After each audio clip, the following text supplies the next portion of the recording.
Welcome aboard, beautiful brothers and sisters. In this video, I'm going to share some tips and methods for those who are familiar with the 12 steps of Ho'oponopono and how to work on cleaning those unwanted energies from wherever you are.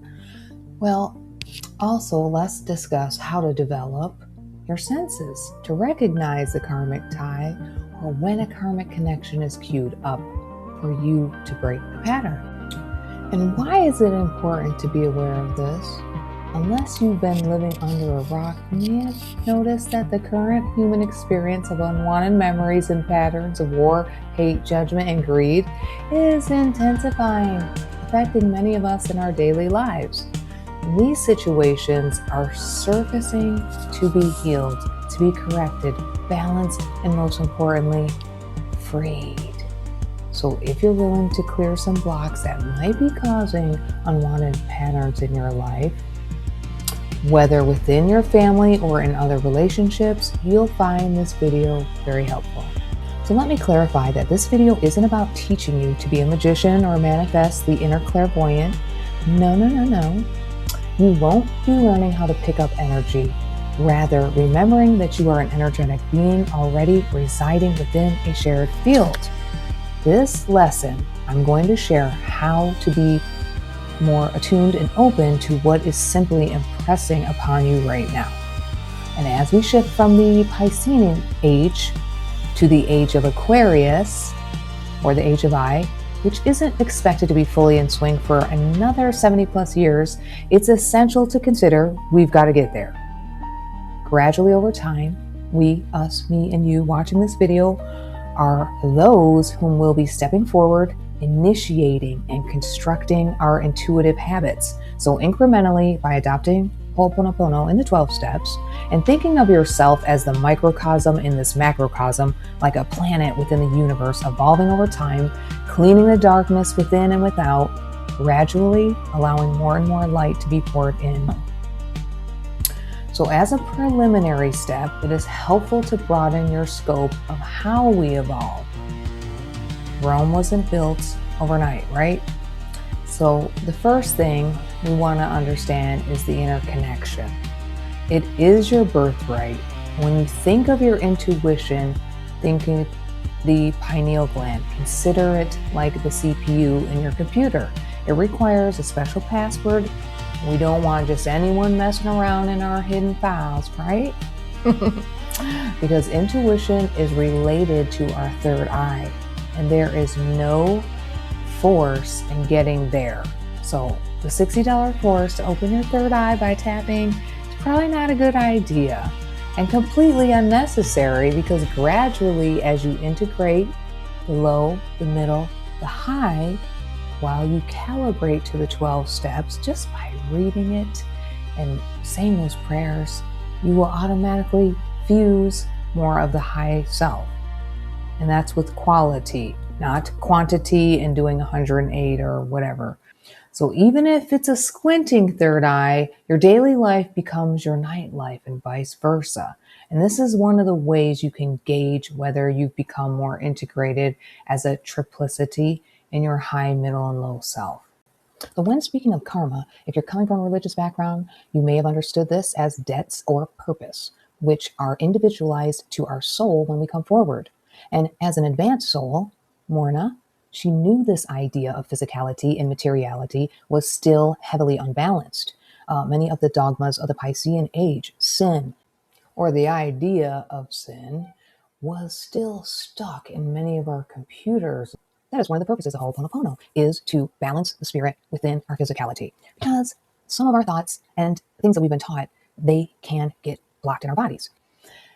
In truth, there is nothing secretive. Rather, it is about developing how you access and work within what is in this field. From your 7 energy centers, your 7 major organs, your chakras, you have this etheric field, and it is always interfacing with others around you and objects and everything in our experience. As we all transit into the upcoming age of Aquarius, what it will be known for is exactly everything that Morrnah has been teaching: freedom and sharing. So as you transmit and receive freely as a free being. I am sharing wisdom. I'm sharing my intuition, and you are sharing yours. And that's the telephone within. Now, you may have heard those crafty materialists say, well, when you pay for something, you actually appreciate it more. That couldn't be further from the truth. So when your electric bill comes in the month of December and it's $700, do you appreciate your heat more than you do in the other winter months? I don't think so.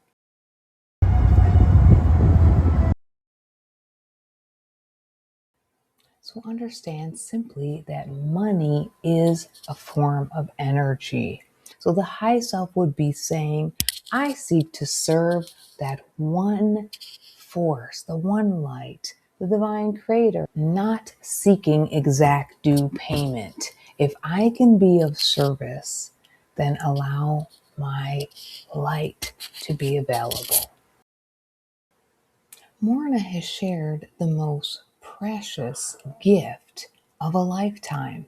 When you think about blocks and unwanted energy, think inability to break through. Everything just wants freedom. So when you have a block, you are going to receive that same coincidental happening over and over. Now, it might show up differently every time. But those coincidences should be like a post in the road. Hey, hi, self here. Look over here. Same but different. So it's the same situation, but it may play out differently. For example, once my high self and me become in tune with each other, I might have a special way to interpret the link, because we're both connected. So for me, something might be repeated twice, whether it's a gesture, like someone pat my hand twice, someone say a word twice, or someone repeats something twice. For me, that is my individual sign that, hey, I'm trying to talk to you. Once you start learning how to communicate with your high self and read those intuitive messages, everything seems to flow much more easily. When you think of the higher self speaking to you, remember, the high self is only interested in quality, not quantity. The high self is also in it for the long game, not necessarily what I need and want today. One of the most important lessons that Morrnah brought forward was right relationship. Think of the phrase, the land take care of you and you take care of the land. Of the story of throwing the rocks and the pebbles in her 1980 seminar, the kahuna seminar, she was trying to express how much reverence that we hold for God's creations and how well our relationship with all of God's creation, the mineral, plant, animal, vegetable, and the human kingdom. Because in truth, we are not a hierarchy over those kingdoms. We are working with those kingdoms as they are a part of us equally.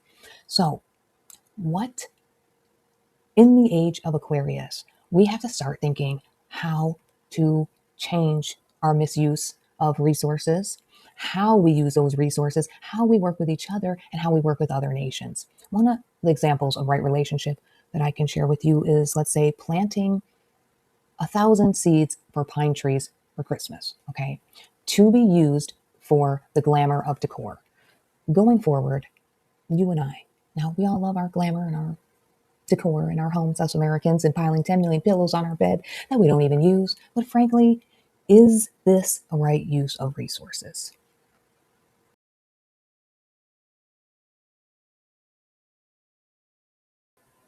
The three pillars. The most important thing you can do right now in this age is quiet your mind.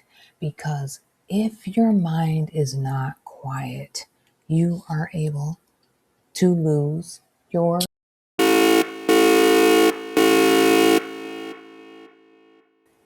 you're more likely to use your lower mind. The three pillars, that is service, studying, and meditation. So when I am participating in the wisdom of building and assisting in that regal dome that Morrnah speaks of, then I'm in the right relationship to attune. And the more that I work towards stepping on this path of the one wish and desire, and that is freedom, balance, and harmony, then I become more receptive to the inner family.